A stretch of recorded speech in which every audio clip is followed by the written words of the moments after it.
Welcome to the Ave Podcast with Cal C on South Shore Ave Radio.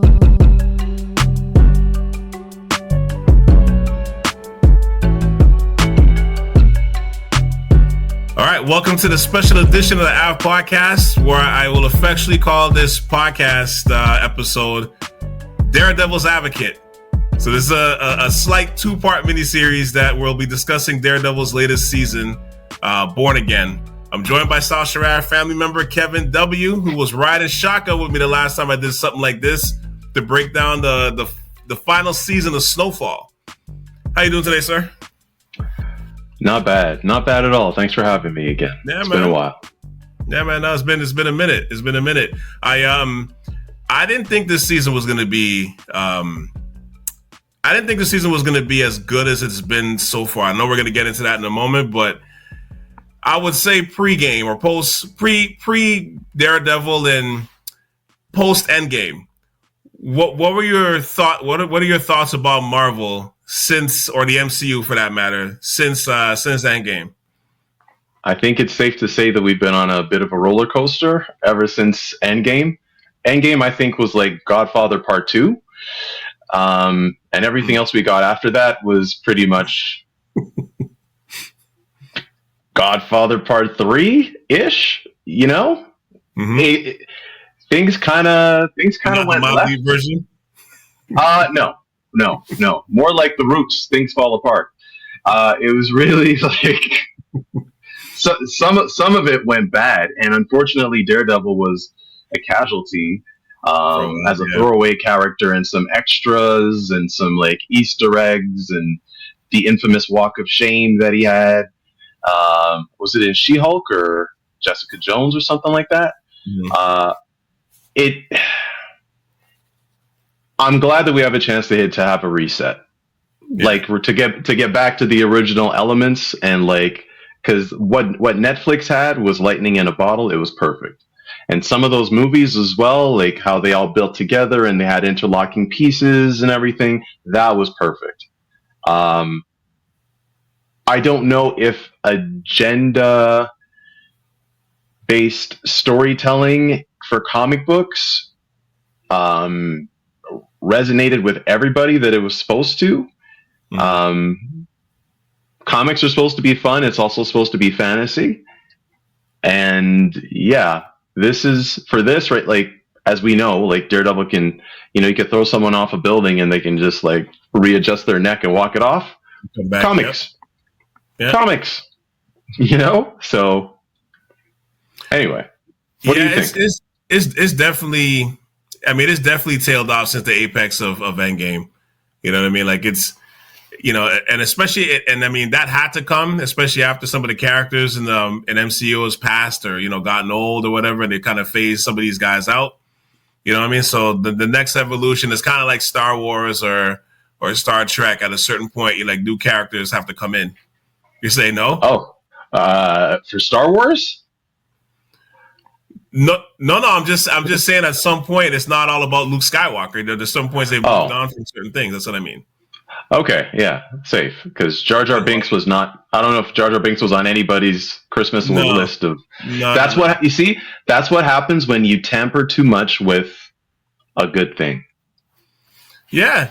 And then I think MCU's been hurt by a few things. Like, I mean, I think Chadwick Boseman passing away is probably, one of the biggest casualties, unfortunately, of MCU, because I think he was projected to be a huge star. He might have been the new Iron Man, or at least one of the top characters for that. So for him to be lost in that fashion, I think it's, I think that was huge for the trajectory of MCU. And, I mean, there's been some decent projects or good projects since then. Like the Spider-Man, the No Way Home was good. The Shang-Chi was good.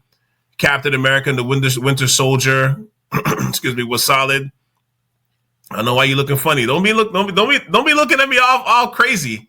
Shang-Chi was good. Shang-Chi? Was that? Shang-Chi was good? I like Shang-Chi. I thought it was solid.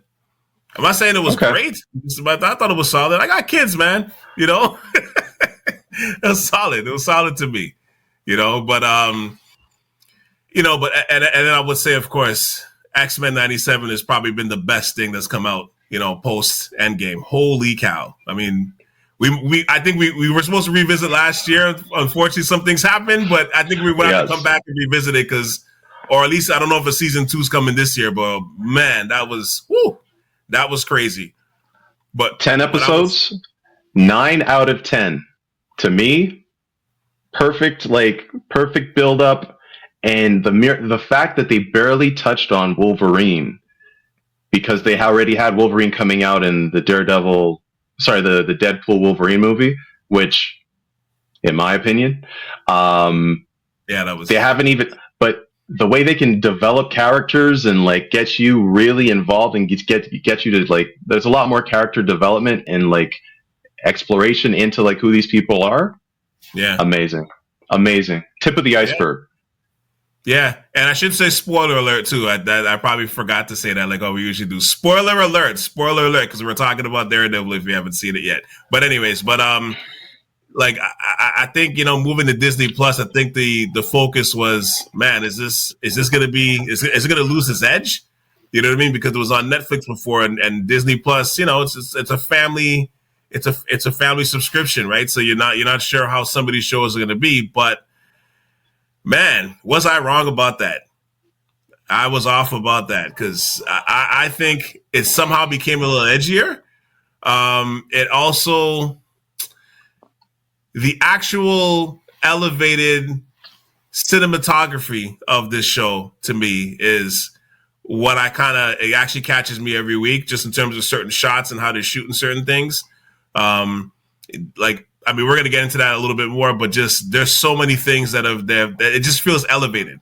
It feels elevated from Netflix, which I was surprised because Netflix, it's you could do whatever you want on Netflix, outside of going past rated R, but Disney Plus, I was not expecting any of that. And I think that was a scare, right? Because I think they even said when they brought over Daredevil in the Punisher series, they weren't going to show certain scenes. They were talking about that because it's too gory and stuff. And I'm like, come on, man, no, his name's the Punisher.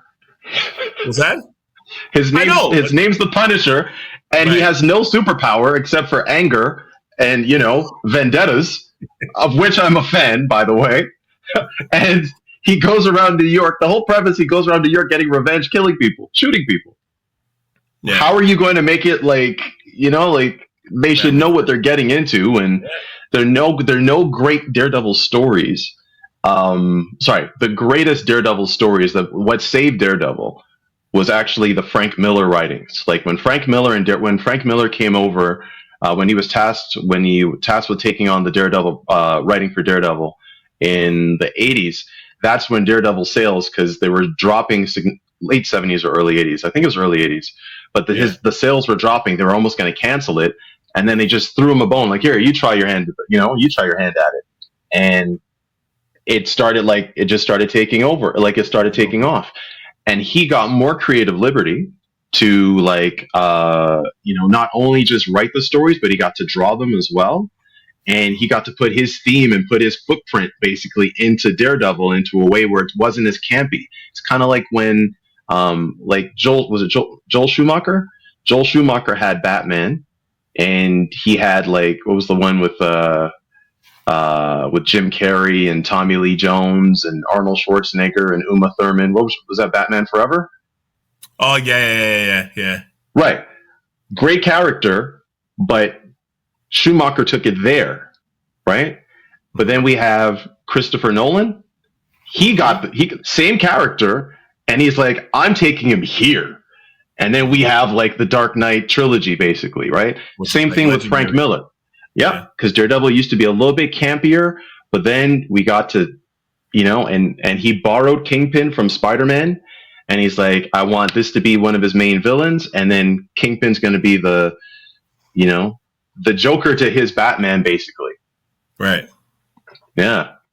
No, and honestly, Kevin, this is one of those things where, for shows, I don't really get up for a lot of shows at this point now, but the last time I've had this feeling of every week looking forward to a show, especially in this on-demand world that we're living right now, honestly, for me, it's Billions. Like that, I don't know if you follow Billions or watch Billions, but that's the last show to me that was like that has me like, oh man, it's Tuesday. It's 9:00. I gotta watch. You know, most things I wait for to watch maybe a few days later, but that's like the first time probably in the last couple of years where I'm like, nope, I need to watch this show like now. Or as soon as it comes out, we're watching that. We're not going to bed till we watch this, you know? And the wife's included in that because same thing, she's a huge fan of this show. For me, it was Game of Thrones had me like that. Walking Dead had me like that. Power had me like that. Yeah. Love is First Blind. Season of Power. Yeah. Yeah, had me like that. You're letting me get away with the Love is Blind one? Oh, I didn't hear that part. I don't know what your preferences are, bro. You might have a guilty pleasure. I don't know. X-Men had me like that as well.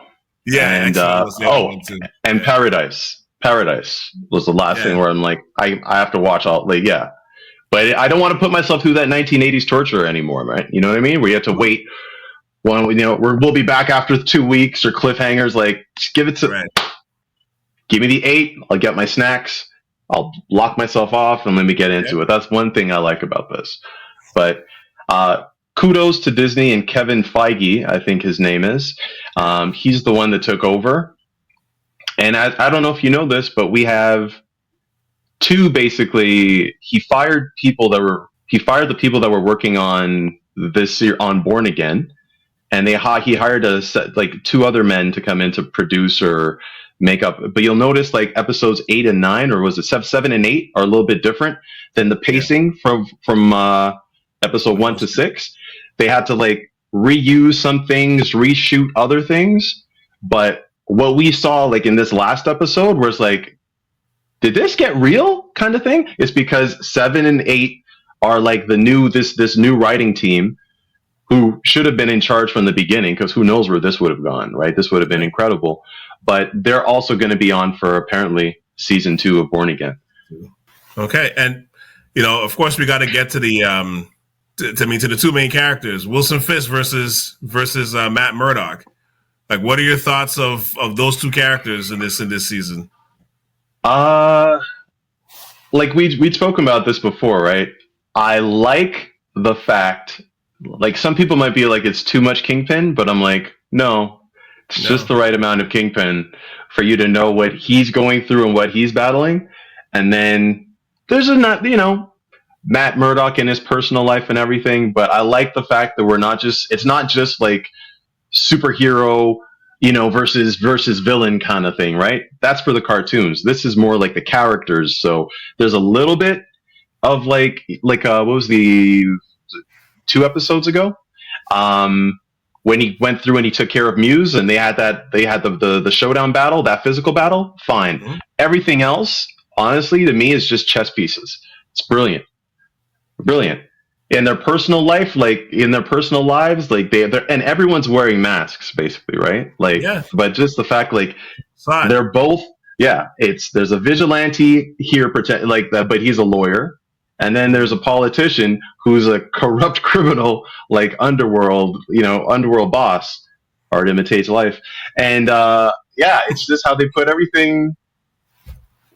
I think, again, good job this season. What do you think?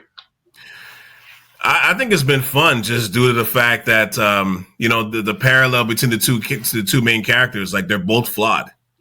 You know what I mean? I think like that's what we're kind of seeing throughout this season. It's like they're both trying to leave their past behind, but it's like kind of like their Godfather reference, like it's pulling me back in. It's like watching Kingpin kind of go through the ranks and he's physically trying to fight back the past. Like you're seeing certain like associates talk to him, and like his cheek is quivering. You know what I mean? Which I thought was like, wow, that's excellent. Like for them to do that, I'm like, that's excellent acting. You know what I mean? Because it's like if you know about the Kingpin, and I'm not the comic book person, but I'm like, I do follow the cartoons and the shows and the movies and such. But watching this, I think this is the best version of the Kingpin that we've seen. All respect to Michael Clark Duncan who did it in the movie, but this is like the best. Like he's elegant. he has this kind of persona about him, but you know he is the low down dirtiest character, and he's trying to fight that being the mayor. And you know what I mean? Like, and then he's at the point where he's trying to now kind of use the resources of the city to kind of support what he really wants to do. And you know, as you saw in season 8, you know, the same people that were you know, giving him those were giving him yeses, voluntary or involuntarily. You know what I mean? So you notice. Oh, sorry. Go ahead. No, go ahead.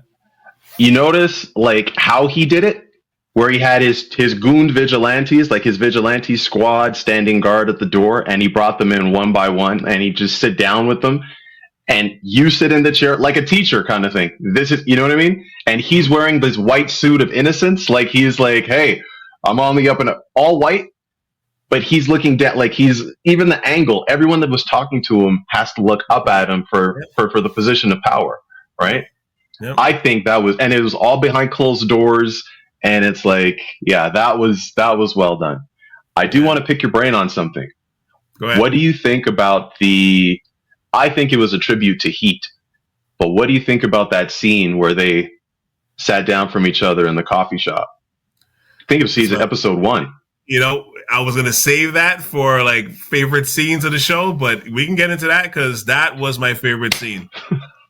Yeah. That was my favorite scene of the whole show. That's my favorite scene right there, because I did catch the Heat reference, but the both of them having that kind of like, you know, tete-a-tete meeting and setting those lines of like, these are the lines that we're going to do here and we can't cross them. And you know what I mean? Like, if you're going to do this, I'm going to check you. And if you're going to do this, I'm going to check you, you know? Excellent. Like, I thoroughly enjoyed the Kingpin this season. You know what I mean? Like, he's probably the most layered character on the season, just, you know, being the mayor and trying to handle everything while still trying to struggle with, you know, keeping his wife at bay, who's now kind of handling his old position. You know what I mean? And still handling the past rivals, and you know, they're trying to come at him and stuff. And I think trying to resist the urge of going Suge Knight on everybody is like probably one of the it's honestly is one of the biggest draws to me for the show. You know what I mean? What do you think of Vanessa's character? It's interesting. It's interesting. I mean, I don't know how the comic books follow along, but like I think with her, it's you could see she wasn't a part of it before because she was the arts dealer, right? In the first couple of seasons, she was the arts dealer. But I mean, she seems comfortable with the underlife now. She got corrupted real quick when she saw it. You know what I mean? Like, and she took over the business. Had a side man. She took over the business like Marge Shot. You know what I mean? And she's she's rubbing elbows with people, and yeah. Very interesting power play moves, and that's the true definition of a power couple. Yeah, because the way season 7, the way episode 7 ended with that goon coming to Ave Fisk, and she's making the call like, yeah, he's going to be such and such restaurant. He'll be alone. But the way they set it up, Kev, I thought like you could look at it as, oh, she's setting the guy up. But you can also, the way they played it, it also looks like she's setting Fisk up. You know what I mean? And the way it ended, it was like he's like, "Oh, let me know what she wants for dinner." It's like, when I left it, I was like, "Oh, are they in cahoots, or does he think, oh, I know what you're doing, and I'm gonna put you down?" So it's like they kind of left it vague, which you know what I mean? Like, you know, by episode 8, we knew, okay, you know, they're more of the power couple than we realized. But like, I think that part of it to me was dope. Like, we didn't know. Like, me and the wife were even talking about afterwards. We're like, okay, like, is he going to offer? Like, are they going to go at each other now? Like, you weren't 100% sure where they left it. She played that perfectly. Even when Homeboy was I forget what his name was, the tracksuit guy, but yeah. Luca was it? Yeah, I think so. Even when he was like proposing everything by the columns, like, hey, listen, I could get rid of him. Her disposition, she wasn't even like, how dare you say that? It's just like, oh, interesting kind of thing. And yeah, she She handled that right quick. She handled that quite well. I don't know what was it, Monet, Mary J. Blige's character there on. Oh, in Power, yeah. No, that Calvin, that is how you run an empire. That is business. That is, and again, like almost like Michael Corleone in Godfather, right? Yeah. Never let that lesson. Never let them know what you're thinking. You always remain stoic. You always remain like straight faced, kind of thing.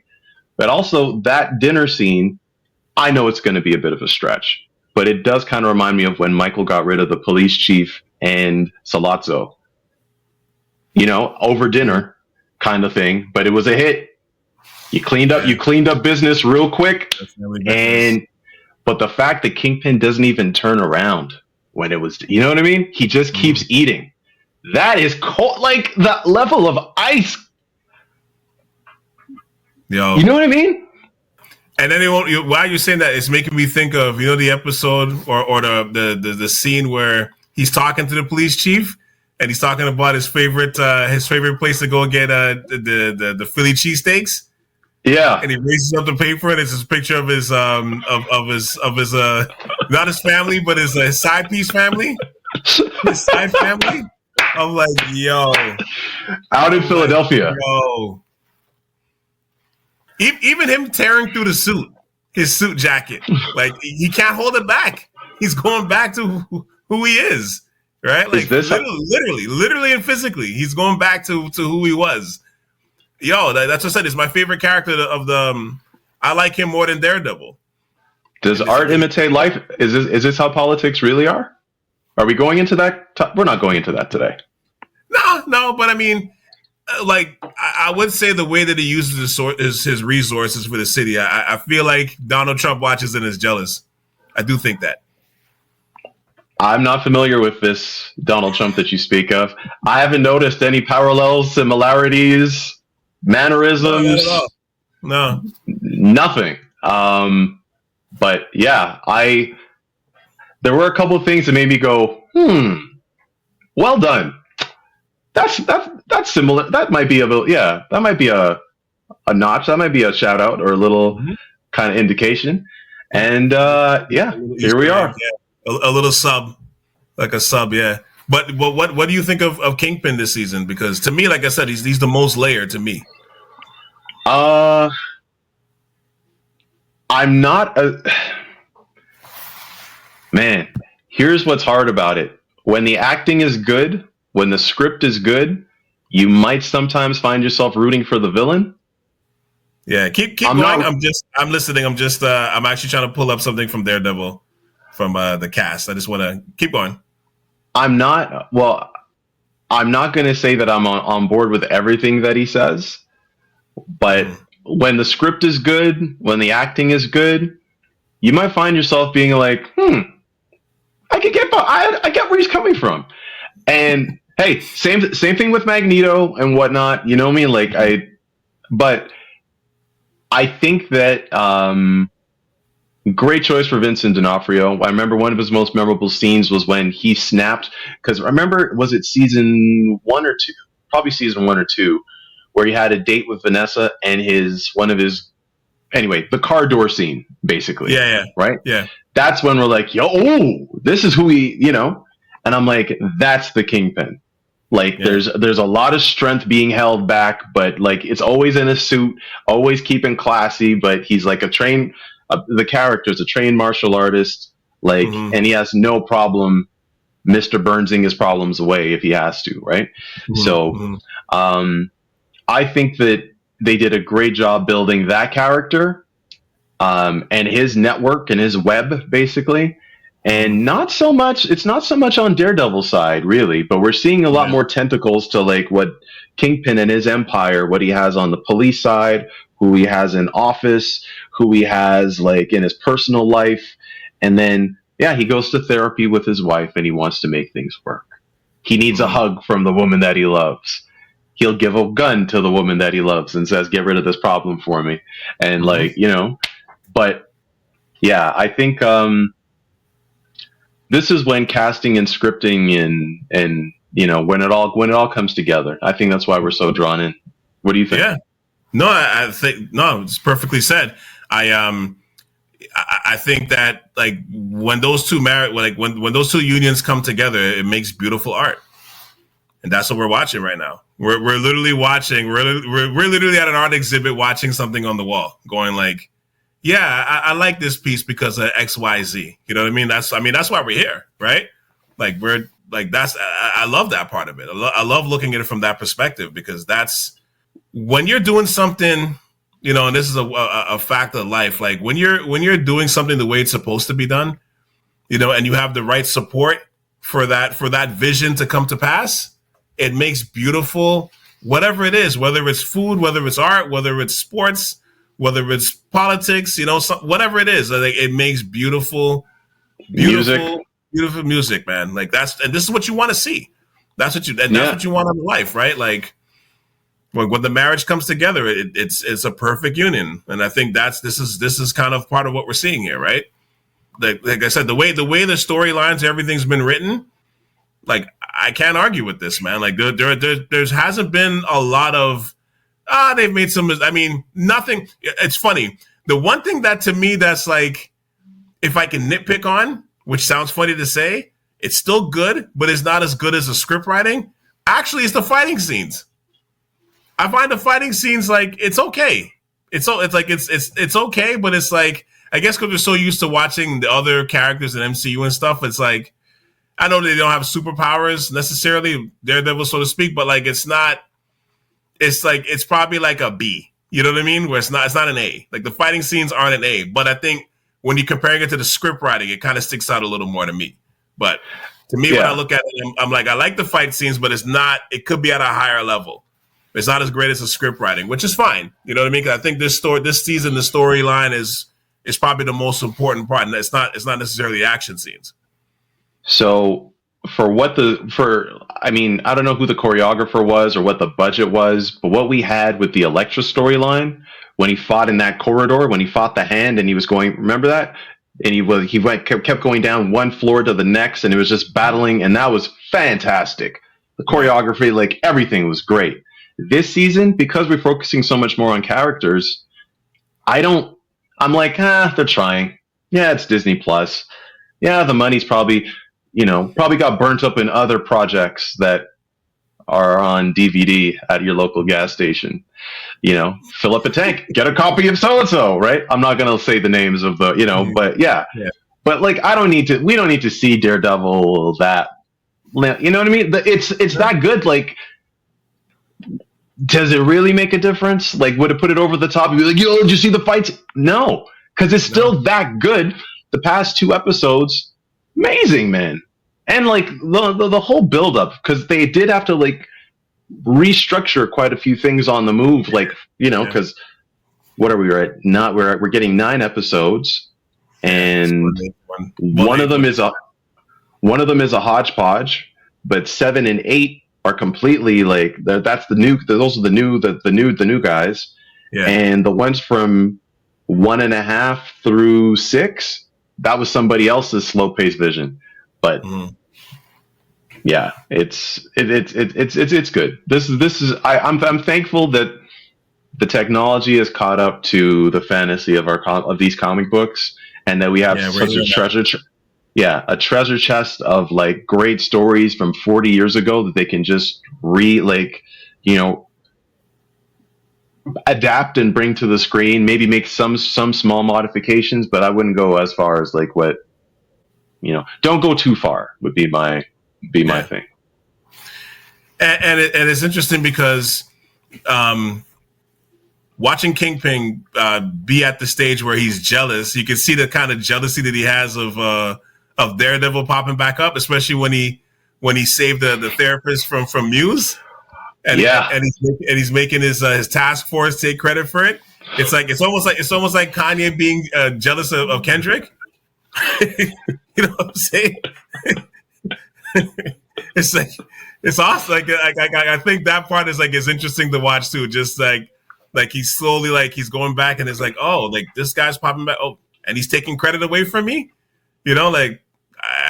Men I have that, you know? Brilliant. And again, another chess piece, because he's installed this task force to insulate him from Daredevil just in case, right? So he has people that are going to die, but also place them,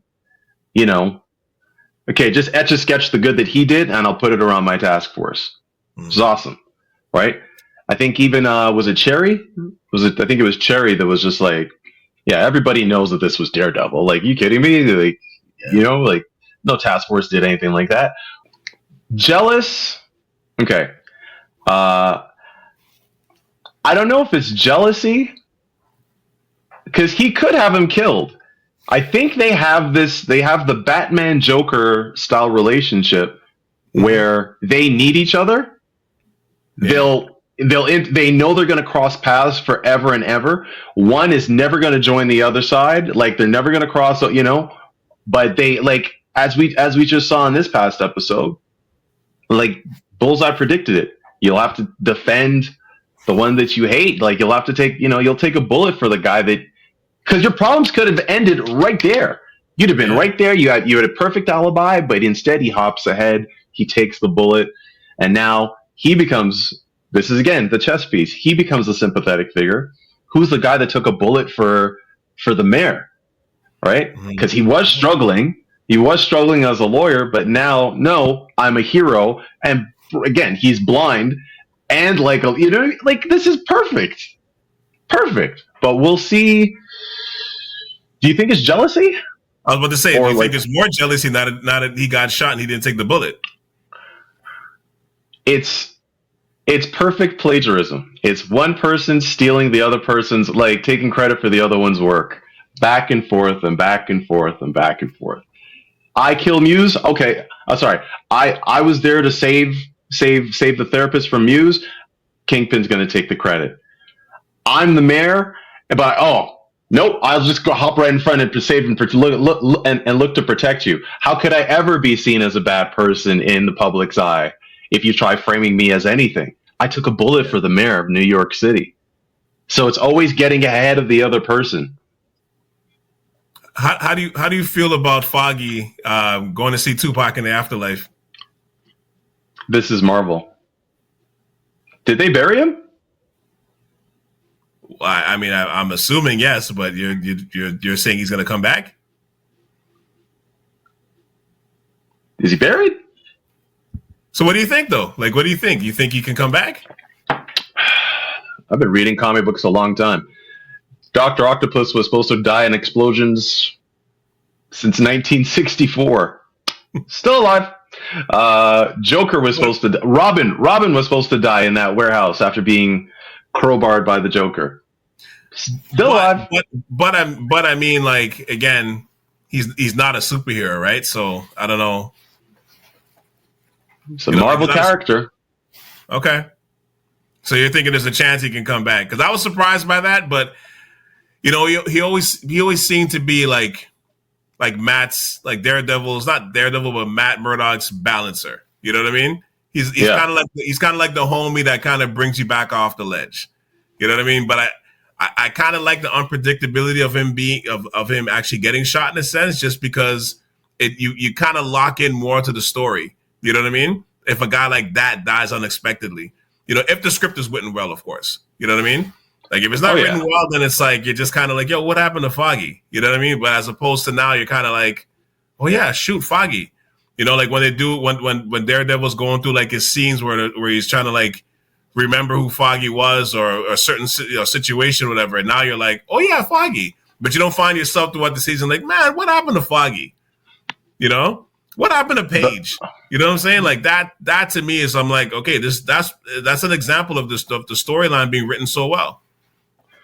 So they removed, was it Betty Page, right? They removed Betty? Yeah. They removed episode, but that was it. First episode, gone. Off screen kind of thing. And they introduced a couple new characters. I don't know about the girlfriend therapist thing. I don't know. But at least she's trying to help hold him down-ish kind of thing. She's kind of the new balancer. I don't know how much is working, but she's kind of trying to balance him a little bit. Well, but she doesn't know him. right? She kind of went at the vigilantism kind of thing. She has an opposite side on being of vigilantes and whatnot, right? Like and what their purpose is. Even though she was saved by one, but right, you saw them have that little bit of conflict there in the kitchen where she was taking shots at them. He's like, well, and he was like defending Daredevil. Man, if I had to go through going through getting changed and swinging through the streets of New York City just to come find you and save you, and that's the thanks I get on the couch. But I mean, again, until she knows that, I'm sure her vision of the vigilante will be different if she knows who he actually is, right? Do you think they'll have a reveal? Because apparently some people do know about who Daredevil is. I mean, Vanessa. Yeah. Kingpin. Wilson. Yeah. Cherry. Who else? Cherry knows. Foggy, we're at 4. Yeah. I'm surprised other people haven't figured stuff out. Those are the only ones. And does Paige know? She she knows. Yeah, but she's not in this season. So, but I'm like, until she finds out, if she finds out the next episode, but if she finds out, then that's a little bit different. Her thoughts. Punisher. Punisher. He knows. Oh, Punisher. Yeah. Thank you for not tampering with this. Thank you. There's a little segment of New York where the Punisher, Daredevil, Kingpin, Hell's Kitchen, like the battle for Red Hook and everything. There's that area of New York. Like Spider-Man will take care of Manhattan and whatever else, but this area where that turf war is my borough. Yeah. It's my borough. What do you think of BB Aldridge and the scenes of shooting all the different citizens of the city, talking about what's going wrong with New York and Hell's Kitchen and where's the people that save us? What do you think of that? I guess that point of view that's coming into the season, as compared to the other two. Well, those were on the old episodes, right? 1 through 6, not so much 7 and 8. Right. But the first few, yeah. The first few under the old writers, I did kind of, that was good. Finger on the pulse to get the temperature of people to see, what their thoughts were, kind of thing. I did like that aspect of it. Yeah. But I don't know if she's gonna have that much time to start filming and editing her interviews. If she's poking up where she's trying to poke. Mm-hmm. I wouldn't do it. A lot more deep fryers around New York City, boy. I'll tell you. And yeah. What do you think of Daniel Blake's character, played by Michael Gandolfini, which is James Gandolfini's son, Tony Soprano's son in real life? Is that Kingpin's assistant? Yeah, the new one that he promoted. Oh, last episode. That's actually Soprano's son in real life. Really? Yeah. I did not know that. I had to look it up because I'm like, yo, who is this guy? Because I'm like, this is an interesting character. He's obviously a Trumper. I mean, he's obviously a Kingpin stan. You know what I'm saying? And he's actually a Kingpin stan, and you can see how he's working. Like he'll die for Kingpin. You know what I mean? So I'm like, man, who's this character? So I had to look it up, and I'm like, oh shoot, that's his son. Okay. I wouldn't have said that. Now, I guess he obviously had to say it. His acting job or his character? Which one do you want to go into first? Let's go with both. All right, fine. The character, I'll say nice, like a fresh out of college bootlick kind of thing. Like, I'm down. I'm totally down. Like, you know what I mean? Like, he's the perfect intern. That scene where he's like, it's him and I forget what the lady, what her job title is, publicist or something like that. Yeah. When they're having this talk and she's just like, well, this isn't the way it's supposed to be. And I'm like, Kingpin knows what he's doing. Mm-hmm. He's going to find the youngest, he's going to find himself a patsy a young sacrificial lamb, somebody that's eager to prove himself, then you put him to the test. I'm telling you, like, yeah, because he probably knows that Kingpin probably knows the BB and his, and his relationship, right? And he, as the Kingpin, he probably also knows that this girl's starting to be a thorn in my side. Yeah. So, but I get the impression that he's not afraid. He's not afraid to get his hands dirty. Like he's somebody that looks like he's almost not willing to go to the other side, but I don't think he would dismiss it if it had to be done. Just the fact the way that he warned BB on the way she's kind of climbing up the ladder. I'm like, it kind of tells you like, ooh, there's somebody that's looking to, be a Kingpin light, possibly, in the future. Not right now, of course, because he's just starting out. But like you can see, like there's a bit of shadowism there. You know what I mean? So let's just do a quick rogues gallery. Has the Kingpin killed anybody himself this season? Technically, no. He's beaten the side man, but outside of that, classic scene in Godfather is when Michael comes back from Italy. Again, another Godfather reference, but it's all based out of New York. He comes back from Italy after the car blows up. Yeah. He bumps into Kay when she's like babysitting these kids, and he goes for a walk down the street with his like bolo hat kind of thing, right? Yeah. And he's talking about, but they say things about your father. He's like, he mentioned something about like just like any other politician and whatever, right? Like it's a slander, like they can go after my father, our family, like they do politicians. And then she goes, yeah, but politicians don't get people killed, Michael. And then he goes, now who's being naive, Kay? Now, for that scene, Kingpin, now that he has ascended to this level, he has not killed anybody. He keeps his hands clean, stays suited, eats his meals, smiles for his press, whatever. Everybody underneath the Kingpin has basically taken a life or injured somebody as a test of loyalty for him. What's his British sidekick there? Is the guy in the suit that came to the door? Let me look it up. I'm not so good with the names right now, unfortunately, but that guy is his creepy sidekick kind of thing, right? Mm-hmm. He's taken a life, probably more than one. Yeah. Vanessa's taken a life. There you go. Yeah. The police chief has made a crispy hand, right? Not the police chief, but the vigilante guy. He's taken a crispy hand. And who knows what else they've probably done off screen, like off camera, basically to upkeep, this their vigilantism, because they said that there are tons of cases of like excessive police abuse ever since he gave that group their power. Right. But who's the one person that hasn't had their test of loyalty to the Kingpin and his, and his cause? It's our boy. It's the guy that just said that he would burn. He'd burn for him or something like that. Yeah. Uh-oh. Yeah, he hasn't stepped up yet. But you're seeing like there's a possibility where, you can get his hands dirty. He's willing to get his hands dirty, and that can mean anything. You know what I mean? Because to your point, like for the fact that like even his wife is pulling triggers.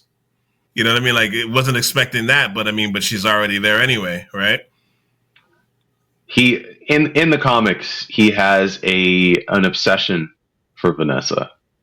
Obsession. Right. Like even when his wife falls, like the same way, like how what Aunt May was to Peter Parker, Mary Jane was for Peter Parker. Sorry, right. But just like whenever he was near, like losing it or whatever, he'd always like say like, Aunt May, Mary Jane, or when it was Gwen Stacy or something like that. So she's his anchor. But if he loses her, yikes. Yeah. But he's real problems. I think he's gonna have to prove himself and see if he's if he's about it for the Kingpin soon. because it's a season finale, and I think there are some loose ends that need to be tied up, and things need to escalate a little bit for us to be on pins and needles till next year. Do you think the White Tiger and Muse characters were gone too early? White Tiger's an auxiliary character, so okay. I didn't know him to die like that. Like, sheesh. That was dark. And who knocked him off? Was it Muse or was it like?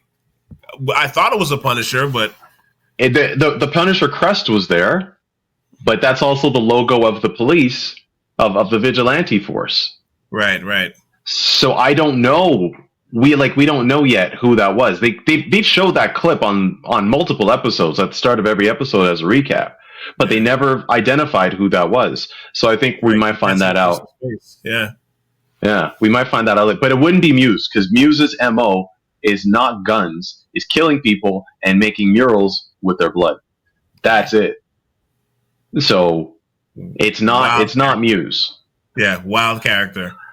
Real character in the MCU, actually. Real Daredevil character. Yeah, I wasn't even aware of that character. That's a wild character. I'm like, I kind of wish it went on maybe for another episode or two. But, the storyline is the storyline at this point. They're doing a lot, and I think they're trying to... I can only imagine how hard it is to try to rewrite and fit everything together.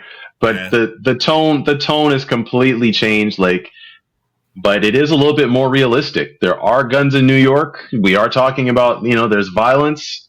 And yeah, you could be a villain, but you're not one of these recurring villains.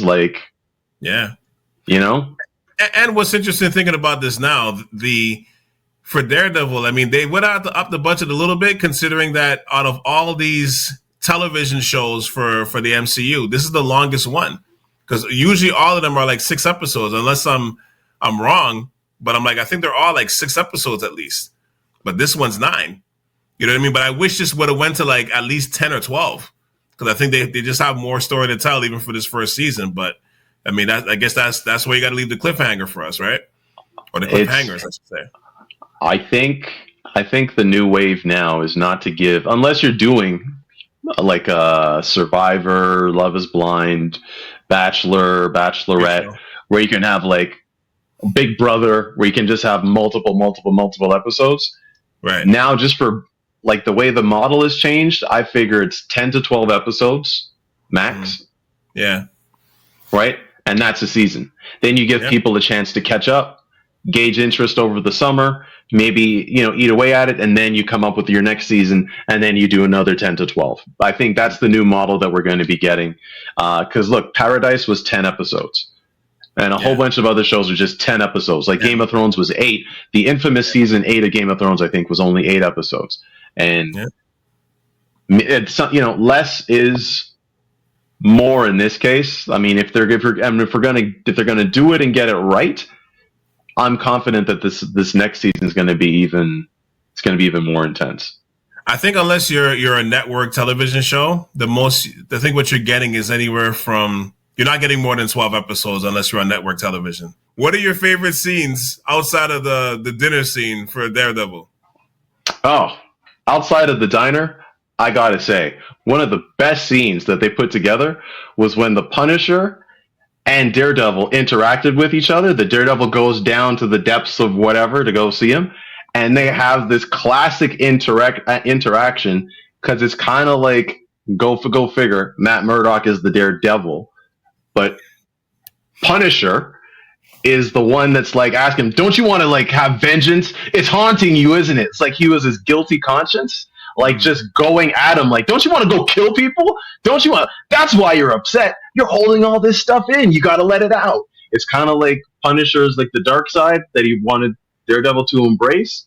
Mm-hmm. And that scene, short-lived as it is, just really just came in, and it's and it applies to so many it can apply to us in so many times too. That guy just cut you off, and you're just no, it's okay. I just want to get home. But then that devil the Punisher on your shoulders, don't you want to just go to the trunk and just You know? And want to play I Ain't Never Scared? I just want to talk to him. I just want to, like, don't you want to?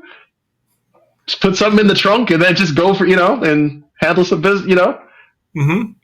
Well, Michael. Go ahead. Yeah, you'll get it later, people. You'll get it later. No, but honestly, that's actually one of my favorite characters in the MCU. First and foremost, because I love the Punisher.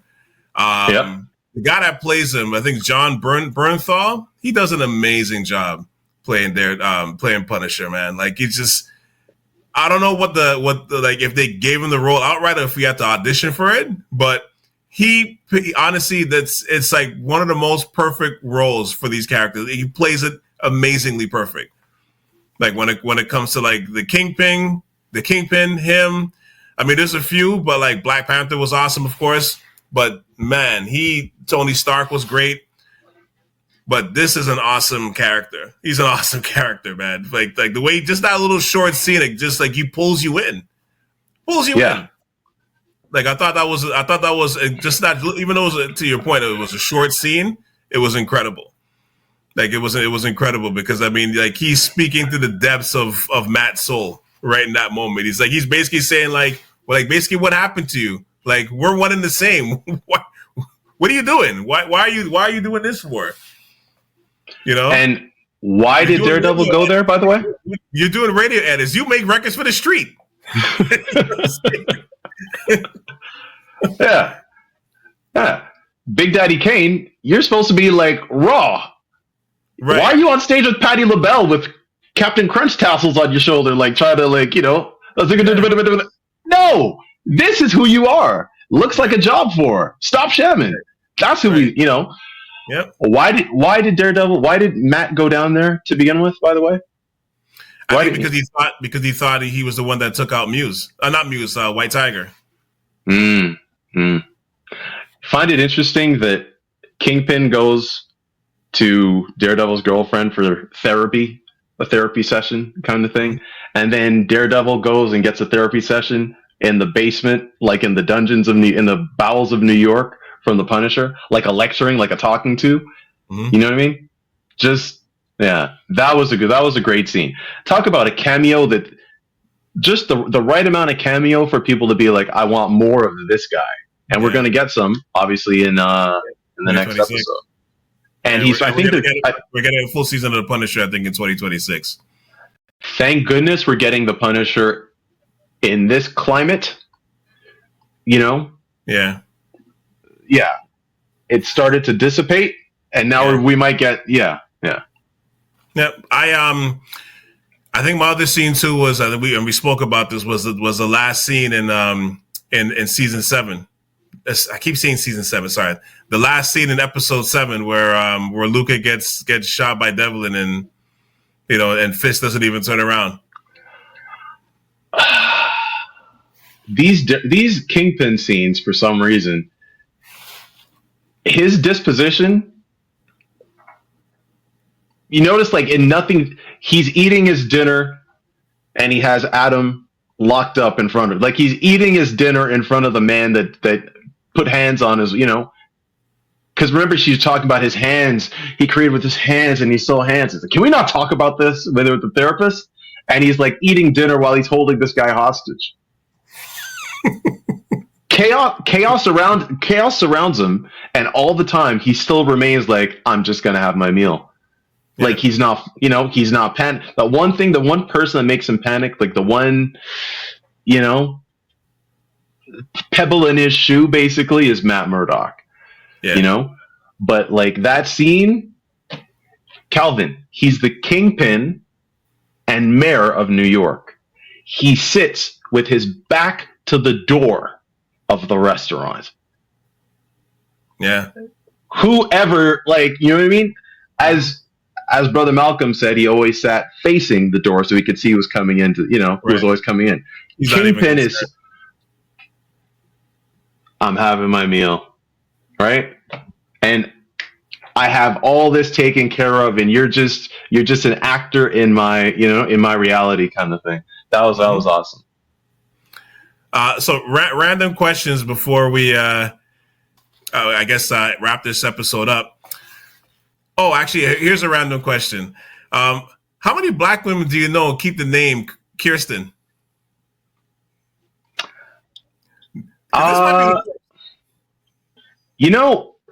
There's a lot of different versions of New York. There's like the Seinfeld and Friends version of New York. As opposed to the New Jack City version of New York? There you go. Right. Where you can like... Or the insecure version of LA, as opposed to whatever show that you watch. And there you go. There's Woody Allen's New York, and then there's like Nino Brown's New York.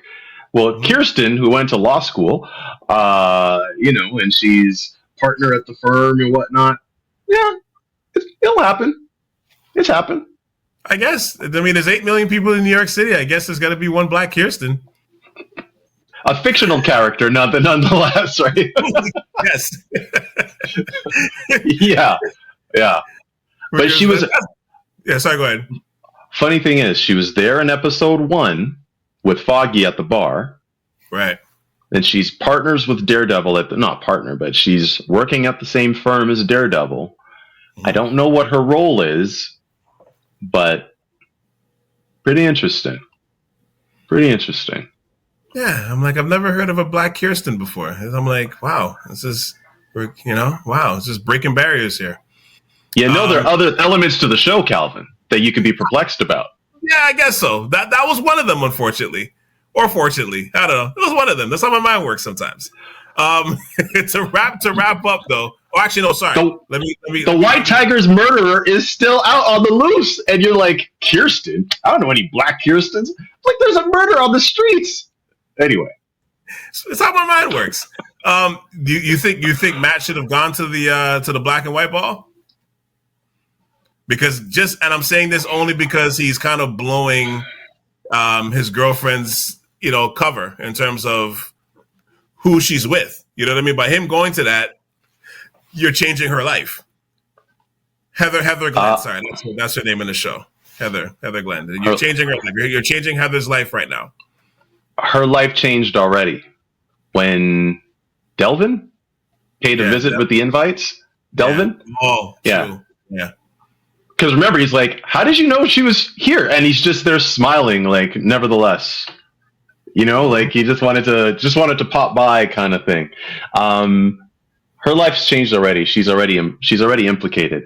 Now, she's going to be tone deaf. She doesn't realize the complete she's seeing these characters. She's seeing a blind lawyer and a mayor as clients and boyfriend, not realizing that these two are like entwined in this horrible big battle for power and justice and control, behind the scenes. She's seeing, the front facade, basically, the Bruce Waynes of it. So her life's, she could be collateral damage if Kingpin decides like this guy's done too much.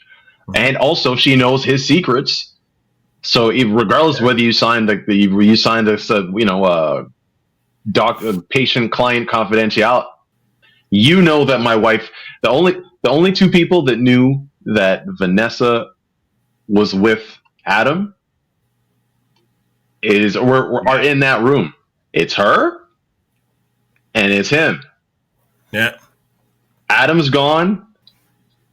Like, this could easily, you know what I mean? So her life changed immediately. And Daredevil knew it because he was like, yo, you have to understand, like, he's not what he, it's not what it seems. Like, he's trying to come after me. Oh, you're just a lawyer, She doesn't get it, but she will. Yeah, she will. So, I mean, do you think she should move to Canada right now at this point? I think a lot of people, I used to think a lot of people should move to Canada, but I think we're good for now. Stay down there, and she'll work things out. Predictions for the season finale. How do you think Matt recovers from this? Well, if he just got... So, he did get shot. He'll recover because he's been beaten up before. I think they're probably going to have to do like, a few weeks or months later kind of thing. because he can't go back in. He can't go back in action a day after being shot. So maybe 2 months later, 3 months later, whatever, he recovers, and Kingpin has even continued to ascend. And people think you're a hero, but he's just recovering and you know what I mean? But I think there's going to be some sort of showdown. I think that the Vigilante Force. I think there's going to be a battle for that logo. Kingpin's Vigilante Force has Punisher's logo. Mm-hmm. I think there might be a battle for intellectual property that might need to go down. So you think the Punisher makes an appearance? Oh yeah. Okay. Oh yeah. Okay. Oh, yeah. Which would be great, by the way. But yeah. How can it not work out? You know what I mean? If you introduce Punisher in this version of Hell's Kitchen and whatnot, if anything, Daredevil will be let's say he's recovering from his wound, and the city's fallen into a little bit more turmoil or whatever. What if Punisher takes up the mantle of I got to ramp it up a little bit, fighting for justice because Daredevil's not able to do it? Mm-hmm. Maybe. Do you think Poindexter, aka Bullseye, do you think there's a scenario where he goes after Vanessa? So he thinks just to stick it to Kingpin. So yes, but he thinks that could be an angle in this next episode. So because he thought Kingpin set him up. Because remember when they were moving him out of what's it called, the EHIP or whatever, EHP, whatever the special ward, and they threw him in Gen Pop, and he's like, I was told that I was, you know what I mean? He had a certain set of expectations, and Daredevil, when Matt was talking to him as a lawyer, and he's like, I have some questions, and then Bullseye was like, I have some questions too. It wasn't supposed to go down like this. I was supposed to be, I think he clearly now has a grudge. He was locked away for a while.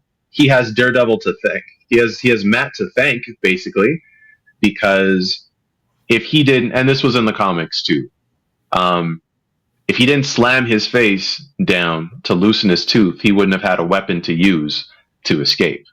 Right. So that was Matt clearly in violation. I'm surprised this wasn't on camera or something like that. Yeah. But if Matt didn't do that, he wouldn't have had the tooth ready to go to murk and escape. His escape was pretty smooth too. The scanning, whatever. That was a good one. And I just knew okay, he's coming back for revenge. I don't know how he can't die. I didn't figure that out in comics. I didn't think he was immortal or this incredible ability to heal, but he's not Wolverine. I'm here for it. But now you have another loose end that you need to tie up, kind of thing, right? So that's awesome because he's just floating out there. Does he work with Daredevil to go against Kingpin a little bit? Does he try to get some sort of power or leverage from the Fisks because you guys did me dirty, kind of thing? Mm-hmm. Your wife paid you to off Foggy, basically, right? So, but does it get tied up? Does it get tied up in this season? You know what I mean? It might not, right? I think that's the beauty of this, of wherever this can go. Do you like how they shot that last episode? Did you notice the colors that they used? It started with the blue flower. Blue is Bullseye's color, and then when he was up top on the balcony, the lights turned to blue as well. But then when it's Kingpin, they were shooting it it was white. And then anything with Daredevil, there's always there's red in the background. Yeah. And the foreshadowing of Vanessa stepping out in a red dress. Red for and the blood, and then but he gets the bullet. Yeah. Did you notice? Did you pick up on that? I mean, they did it for a reason. I didn't understand necessarily what it was for, but they did it for a reason for sure, right? That was by design, obviously. Yeah, I think that was a nice touch. It's kind of like the ominous, if it goes blue, Bullseye might be around, or certain. Yeah. Certain points to it. the palette of colors that end up kind of blending together at the end. Well done, man. Well done. I just thought the cinematography in this is, for a TV show, is top notch. You know, this is a movie. Can I pick your brain for a second? Yeah, before you wrap. Is it very possible that movie theaters are going to be in some serious trouble? I mean, you're already seeing it, right? And I think in past episodes over the last few years we've been talking about it, and I think the pandemic definitely sped this up, right? Where people aren't going to the movies are quite the same. People like to watch stuff from home. People like to have, many options, whether legal or illegal, at home. You know what I mean? So, there's many factors that are going into this right now, right? So, and then you've seen some of the big stars starting to gravitate towards television because of Netflix. And I mean, there's so many reasons, but now with all these stations having their own little sub channels like Disney Plus and, Hulu and Amazon Prime, because the boys is coming. The Boys is another one. Paradise is coming back for another season. Is it Severance? I think it was called. What's the other one? Severance is another one for Apple TV. All of these shows, man, and it's 8 episodes. It's a wrap. But tell me the last movie where people are yo, we got to go see blank. Yo, get a babysitter. We got to go watch Coming to America 2. What's the movie where people are we gotta go see this. I gotta see this in theaters. What movie is it?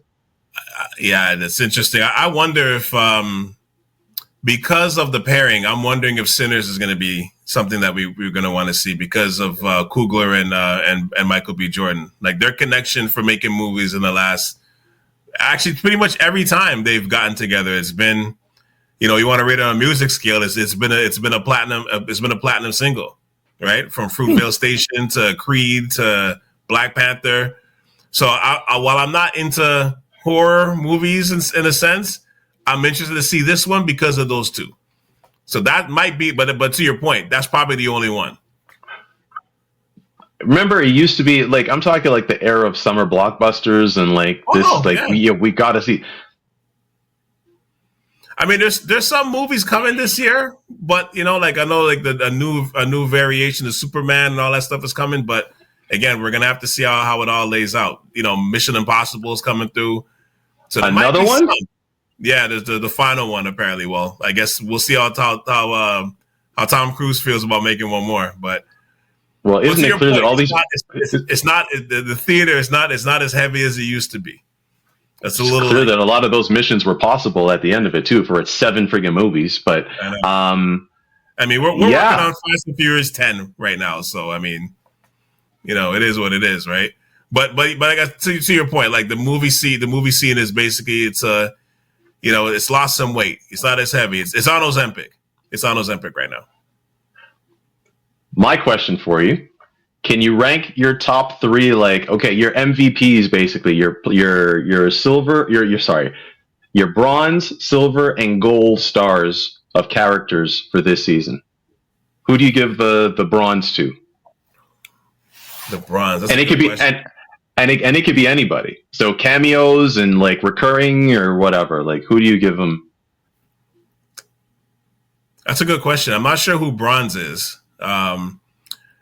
Bronze might be. I almost want to say might be Daredevil, but I'm going to leave him for silver. But I think bronze might be. It's a good question. That's a good question. Bronze might be Vanessa. Oh, are you curious to learn more about her and what she was up to while he was away? Yes, very much so. Yeah. So was Kingpin. Flashback scenes. So is Kingpin, apparently. Yeah. Yeah. I want some flashback scenes. Okay. All right. Yeah, and I would say Daredevil is silver, and I think Kingpin's gold. Yeah, I can give that. I would say I wish Matt had a greater descent, because he does go dark in the comic books. Remember we shared the I sent you what the comic book story was, and the depths of what Kingpin did to beat this guy down and destroy his entire life. I would say Matt is my bronze. So yeah, Matt's my bronze. I would say my silver would be Vanessa and Punisher.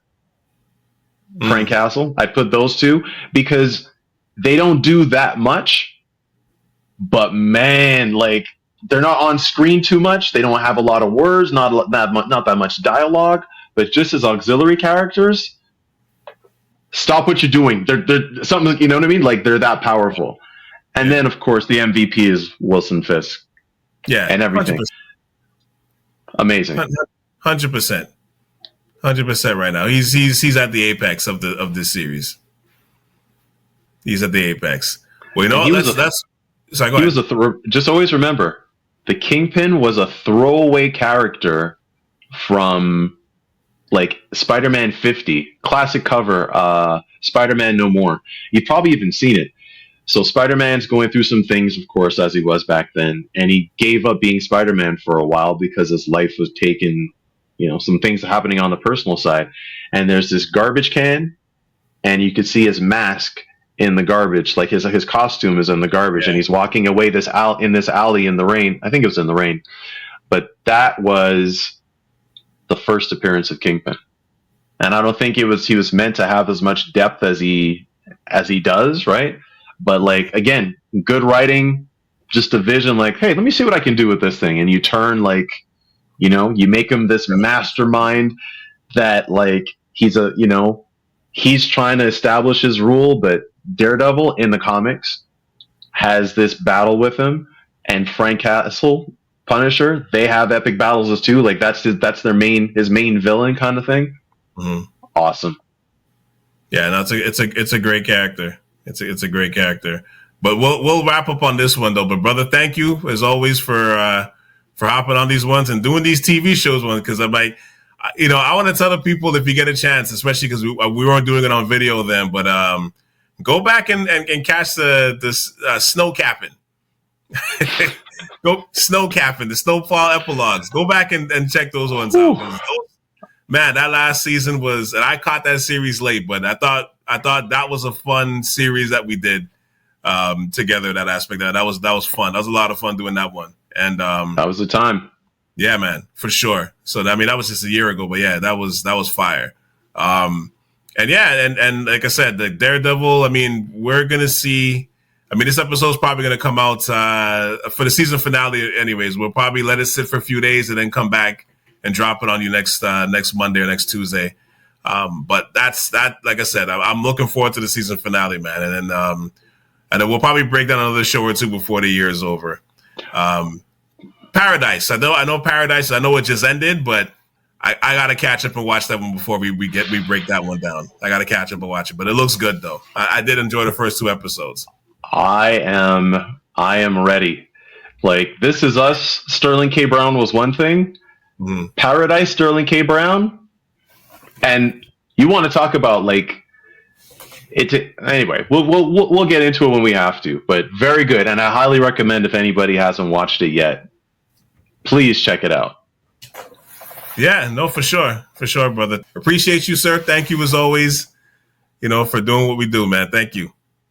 Resident Geek signing out. Peace, man. Thank you for checking out the special edition of the Ave Podcast, aka Daredevil's Advocate. Special shout out goes out to Kevin W. for hopping on and riding shotgun in this episode. We're going to be back next week with the season finale. I know it's only a 2-part miniseries, but it's the season finale of Daredevil Born Again.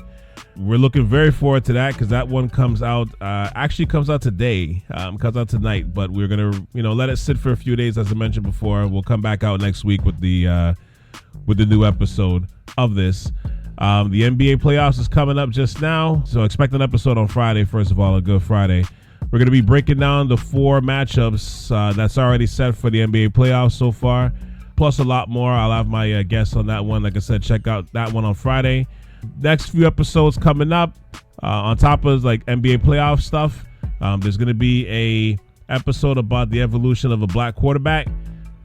We are definitely going to break down some classic sport movies in the next little bit. And I'm going to include a classic cultural movie. So expect those to come out soon. Yeah, just keep your ear to the ground with South Sharav and just look forward to everything that's coming out with us. All right. And once again, South Sharav is always available wherever you listen to podcasts. You can check out the South Sharav YouTube channel if you want to watch this episode and past ones that we've been doing recently. Also, make sure you hit the like and subscribe buttons. Make sure you hit those 5 stars. You know, if you don't hit those 5 stars, I'm just going to assume you don't have love for me. And I know you do. Come on now. I mean, stop it. I got love for you. Click on the 5 stars right now. Come on, you can do that. And make sure you go over to the catalog over at southsharav.com to listen to all past episodes. Once again, that is southsharav.com. For Kevin W., this is Cal C. And you just listened to the latest episode of the Ave Podcast, Daredevil's Advocate, on South Sharav Radio. Until Good Friday, we gone, we out. We'll see you in a bit.